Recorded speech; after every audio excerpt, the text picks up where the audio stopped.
نواز شریف صاحب فرماتے ہیں کہ شیخ الاسلام پروفیسر ڈاکٹر علامہ طاہر القادری اسلام کے نام پر قوم کو بے وقوف بنا رہے ہیں۔ نواز شریف صاحب کو اس کا ادراک کس طرح ہوا، یہ سوال اپنی جگہ پر اہم ہے، لیکن نواز شریف صاحب کا ماضی دیکھا جائے تو وہ گواہی دیتا ہے کہ وہ خود بھی کبھی شیخ الاسلام کے عقیدت مندوں میں سے رہے ہیں۔ شیخ الاسلام سے ان کی ارادت مندی کا ایک زمانہ گواہ ہے۔ ابھی اپنی سکرین پر آپ نواز شریف صاحب کی شیخ الاسلام سے والہانہ محبت و عقیدت مندی کا اظہار دیکھ رہے ہوں گے۔ نواز شریف صاحب شیخ الاسلام کی تازہ ولولہ انگیزی جو وہ ملک و قوم کی روح میں پھونک رہے ہیں، اس کے متعلق آج یہ بھی فرما رہے تھے کہ ووٹر اس کھیل کو سمجھیں، مگر سوال ہے کہ شیخ الاسلام کی جادو نگاہیوں اور ان کی طلسماتی شخصیت کا گرویدہ و عقیدت مند اگر نواز شریف صاحب جیسا شخص اور ایک صوبے کا وزیر اعلیٰ بھی ہو سکتا ہے تو پھر شیخ الاسلام کے اس ایمان افروز خواب جس میں وہ اپنا آقائے دو جہاں سے مکالمہ سنا رہے ہیں، سن کر کون ان کا گرویدہ نہیں ہوگا؟ ذرا آپ بھی سنیے۔ آقا تشریف رکھتے ہیں اور میں حضور علیہ السلام کے قدموں سے لپٹ کر حضور کے قدموں میں زمین پر بیٹھ جاتا ہوں اور آقا گفتگو کا سلسلہ شروع فرماتے ہیں اور فرماتے ہیں، مجھے طاہر، میں اہل پاکستان کی دعوت پر اور یہاں کے دینی اداروں اور دینی جماعتوں اور علماء کی دعوت پر پاکستان آیا تھا اور مجھے بلا کر دعوت دے کر انہوں نے میری قدر نہیں کی، میری میزبانی نہیں کی، اور میں اب اہل پاکستان سے ناراض ہو کر واپس مدینہ جا رہا۔ آپ فرماتے ہیں، طاہر اگر چاہتے ہو کہ میں پاکستان میں رک جاؤں تو شرط صرف یہ ہے کہ میرے میزبان تم بن جاؤ۔ میں رو رو کے ہاتھ جوڑتا ہوں، عرض کرتا ہوں، حضور میں نے آپ سے وعدہ کر لیا، میں میزبان بنتا ہوں حضور کا۔ پھر مجھ سے فرماتے ہیں، ایک بات اور وعدہ کرو مجھ سے، میرا ٹھہرنے کا انتظام بھی تم نے کرنا ہوگا، میرے کھانے پینے کا انتظام بھی تمہارے سپرد ہوگا، پاکستان میں جہاں کہیں آؤں گا جاؤں گا وہ ٹکٹ اور انتظام آمد و رفت بھی تمہارے سپرد ہوگا، اور جب واپس مدینہ جانا ہوگا تو مدینے تک کا ٹکٹ بھی تم لے کر دو گے، یہ سارا انتظام تمہارے سپرد ہوگا، یہ وعدہ کر لو۔ میں نے عرض کیا، حضور یہ سارا وعدہ ہو گیا۔ فرماتے ہیں، پھر میرا وعدہ ہے کہ میں 7 دن یہاں رک جاتا ہوں۔ اس وقت مجھے آقا نے فرمایا کہ تم اپنا ادارہ منہاج القرآن بناؤ، میں تم سے وعدہ کرتا ہوں تمہارے ادارے میں آؤں گا۔ شیخ الاسلام کے خواب کی صداقت پر میرے پاس کچھ کہنے کو نہیں ہے، میری اتنی اوقات ہی نہیں کہ اس پر میں کوئی رائے زنی کر سکوں۔ البتہ ایک حوالہ ضرور ہے، اور وہ یہ کہ ملک کے معروف صحافی اور دنیا نیوز کے اینکر پرسن جناب محمد مالک نے کل ہی ہمارے اسی پروگرام میں شیخ الاسلام کے ساتھ ان کے خوابوں کے بارے میں اپنی ہونے والی گفتگو کا بتایا تھا، وہ بھی سن لیجئے۔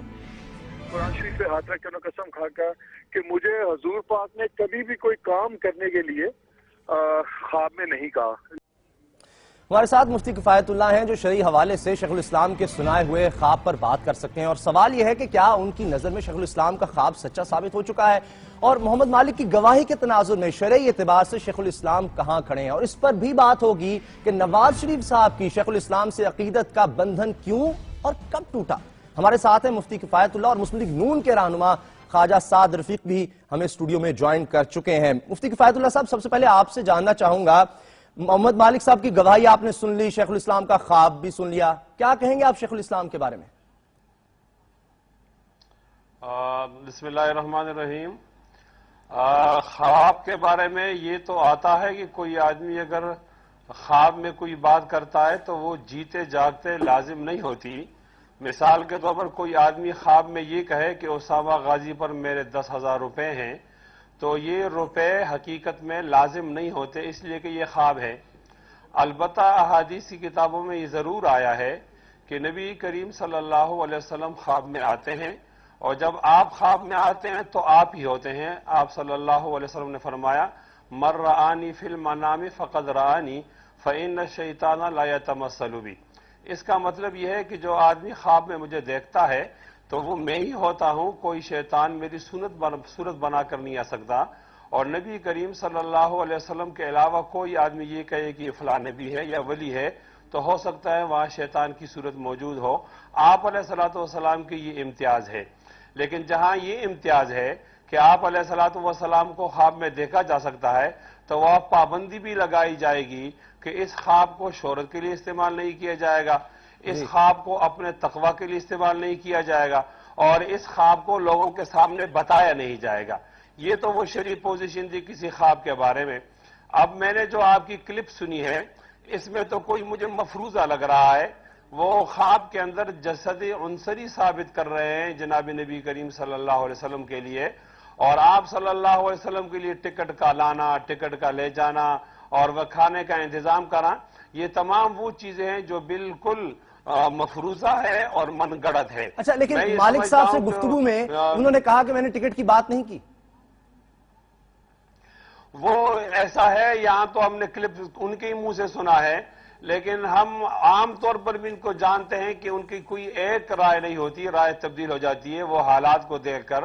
کبھی آپ نے یہ کہا تھا کہ قانونی توہین رسالت کے آرڈیننس جو ہے امتناع توہین رسالت وہ میں نے بنایا ہے، اور بعد میں جب وہ کینیڈا تشریف لے گئے آپ کہہ رہے ہیں ان کے بیانات بدلتے ہیں، ان کے تعلقات بھی بدل جاتے ہیں۔ خواجہ سعد رفیق صاحب مسلم لیگ نون کے اہم رہنما میرے ساتھ ہیں، اور میں دیکھ رہا ہوں آپ بڑی تیاری کے ساتھ آئے ہیں، مگر ایک سوال گفتگو کے باقاعدہ شروع کرنے سے پہلے، نواز شریف صاحب بڑے عقیدت مند تھے، خود بھی طاہر القادری صاحب کے، آج کہہ رہے ہیں کہ ووٹر اس سارے کھیل کو سمجھیں، یہ عقیدت کا،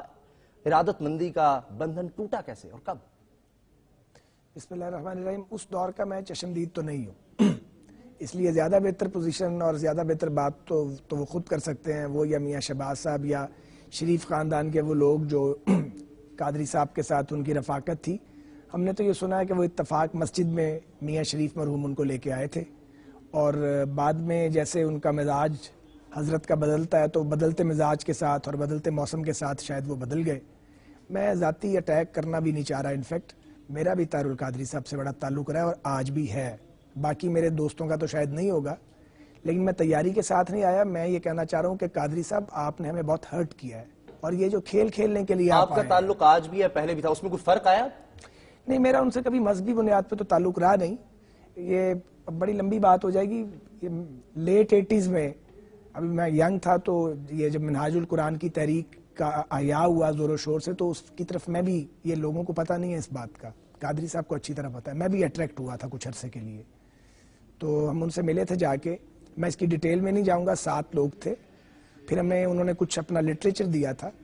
اس لٹریچر کو پڑھنے کے بعد جو تھا وہ میں نے اپنا ذہن بدلا تھا،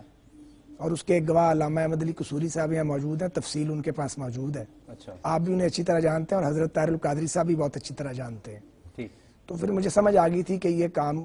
چلنے والا نہیں، یہ کچھ اور ہے۔ لیکن میں آپ سے، آپ کے توسط سے، اس ٹی وی کے توسط سے یہ ضرور کہنا چاہتا ہوں کہ یہ دنیا کی کون سی ریاست ہے ڈاکٹر صاحب جس کو آپ بچا سکتے ہیں سیاست کے بغیر؟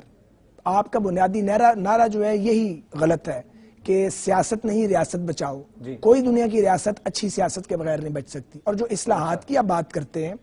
اگر وہ اصلاحات کرنے میں آپ واقعی سنجیدہ ہوتے تو آپ اس کے لیے آئینی اور قانونی جدوجہد کر سکتے تھے نا۔ سپریم کورٹ آف پاکستان موجود ہے، الیکشن کمیشن آف پاکستان موجود ہے،